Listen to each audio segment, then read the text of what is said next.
things I think a lot of people struggle with is trying to understand the difference between viral infections and bacterial infections.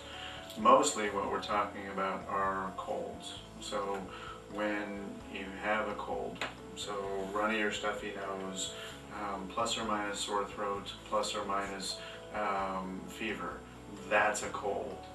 Roughly 95% of colds are going to be viral. 5% of them are going to be a weird bacteria called mycoplasma. Mycoplasma can look just like a viral infection, except instead of lasting a week or two, it can last a month or two.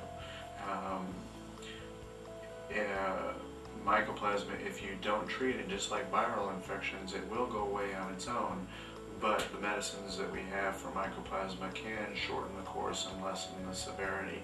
And so if we suspect that we have mycoplasma, it's probably worthwhile to going ahead and treating it. Whereas viral infections, there really isn't anything that's going to make those go away on their own.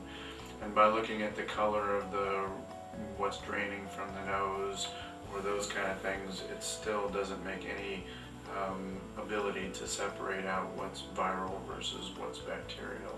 The natural course of a viral cold is for the nose to start off running and then start running more clear, and then as your body's white blood cells start to fight that infection and it starts to slow down, then it turns thicker and more colored, and it can be yellow or green even with a classic cold. And just telling the look of those really doesn't tell you whether or not it's mycoplasma or viral. Classic bacterial infections don't cause runny or stuffy nose. So one of the easy ways of telling whether or not you have strep throat is that those are localized infections to the throat, and they don't affect your eyes and nose. Similarly, ear infections are a localized bacterial infection to the ears, often following a cold, and cold sets you up for ear infections. And so when people use the antibiotics, they're trying to treat the bacteria in the ear, but even that doesn't usually get better until the cold itself starts to go away on its own.